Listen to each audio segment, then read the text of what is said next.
Okay, so this is part 2 of the Cold Steel Rain character generation tutorials. My name is Patrick Ellison, and at this point in our character creation we have already gone through and developed the stat minimums and the initial placement limits for our character that we're putting together here. Those are located over in this area. Let me get the right thing going on here. Okay, these are the stat minimums and these are the IPLs. I forgot to mention in the last segment that the IPL, the initial placement limit, its function ends at the end of character generation, so don't be confused that the initial placement limit continues on. The initial placement limit is just a limit placed on how many points can be put into any one of the main faculties during character generation. Otherwise, once character generation is over, the IPL doesn't mean much anymore. The max possible will put a ceiling onto this, but it's usually a little larger, and there are ways around it, a few alternative kind of optional systems to get out of that. So at this point, the next step is mainly getting our character point total. Now we're going to roll this, and then we're not going to spend it into the character right away. We're going to roll it and then look at a couple other options with the character, things we can do with the points before we decide to invest them back into the main stat. So it's pretty simple to roll your character point total. Every starting character gets 100 points plus a D100 roll. Now I've gone ahead and rolled these already, so they're placed here in this blue area, and what I came up with for this character was 178 points, which is a pretty good roll. Anything over probably 160 is a good roll. That's a lot of points to spend into your character. When it gets underneath 160 or so, it's a little trickier, and you have to be a little more careful in your point placement and get them more accurate. So with this point total, there's a few things that we can do. The first thing that we probably want to consider is whether or not we're going to need to spend some of these points to change our character's experience point increment. Now, one of the things that's vastly different about Cold Steel Rain from a lot of role-playing games is that the experience point increment, like the amount of experience points that it takes for a character to go up a level, can be random. In the truest sense of the Fatalist system, it is random. And the story explanation, like the game explanation of why we have a random increment, this baffles a lot of people. But for us, it just reflects how well the character that we're generating has been fit to the cast that it's going to choose. So I'm assuming we might already know what cast we want to play, but maybe you're just rolling up your character and then deciding on your cast later. You can go ahead and roll for the increment now, because you need to know you can spend an amount of character points. You can spend 30 character points to reduce that increment down by 100 points, and so it's important to know, now what it's going to be like. But in game, as this sort of rating relates to the in-game storyline, it's going to be a measurement of how well the character we're generating is fit to the cast that they've chosen to take, sort of how well they fit their path in life. It's just a reflection of like that, a lot of people aspire maybe to be a gunfighter, but not everybody really has the chops for it. The increment is going to tell us kind of how well they're lined up, how hard it is for them to excel in their chosen field of life. Now, I rolled for this character the increment as well. I've highlighted it there in purple, and I came up with a 1700, which is not as bad as it could be, but that's a pretty serious increment. These are exponential growth up to 10th level. The point totals grow exponentially to 10th level, and then they kind of taper off a little. The idea being that a 10th level character in this game is about the ceiling of that, about the most powerful type of character you'll find. So crawling up to 10th level is pretty tough. Most characters probably going to be around between 3rd and say 5th or 6th level in a long campaign, and the ones that achieve beyond that are going to be fairly powerful. So with the 17 increment, I might seriously consider spending 30 of these character points to bring it down if my GM wants to do that. Now there are some alternative ways to go about setting the increment. If you just cannot stand this method of setting a random experience point increment, and there are some people that really dislike it. I've been at conventions and had actual arguments over this. So if you're one of those people that doesn't like it, you don't have to use it. You can just set it at a standard 1500 increment for every character in the game. That's really easy. That's a good way to do it. If you want to have a little tougher game and you want your characters to have to work a little harder to advance in their levels, which I do, you could set it at say 1600 or 1700 as the standard for all characters. And if you do that, the GM has complete control of this, so they can set that if they want. That simplifies things down a lot. I would suggest if you do set it up like that, say 1700, that you give them the option to buy that down a little bit. Now to spend character points and go ahead and drop that increment by say 100 points or so.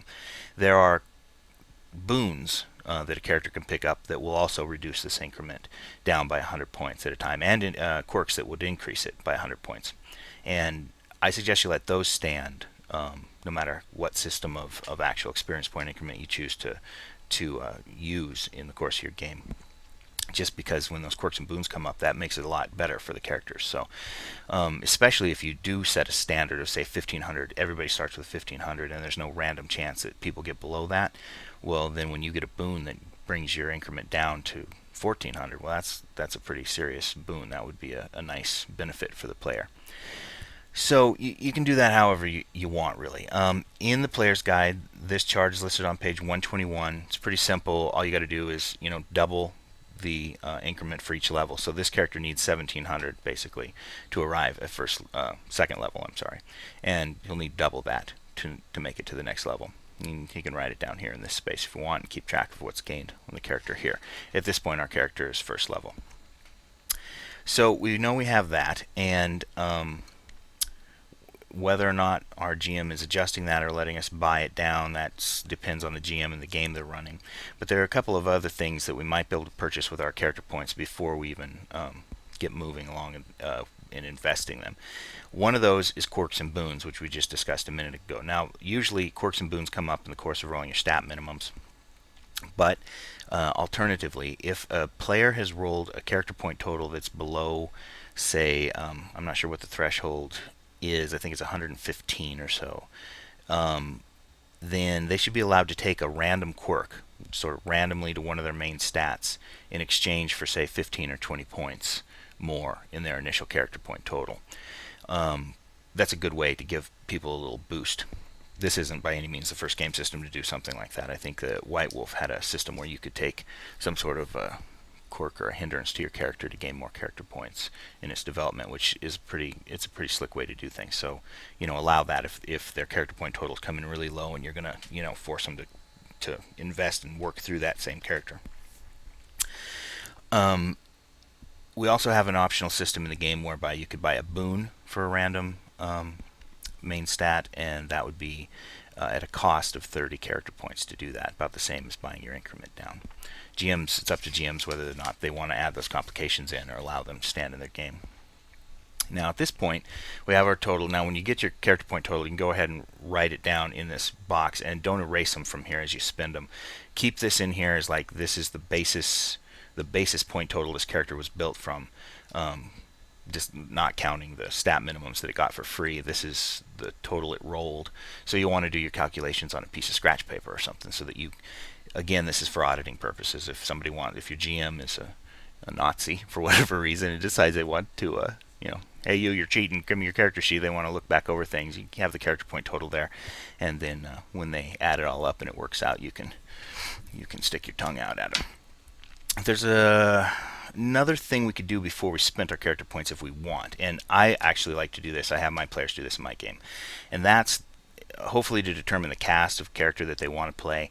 And once they've determined the cast, go ahead and roll their random skills, their skill set for that character. So they're going to have a certain number of skills that they get from their cast automatically, and then they're going to have a random one, like a random primary skill, be given to them. And if you want, you can go ahead optionally have them roll the skills that they're going to get at the level increments that give them new skills.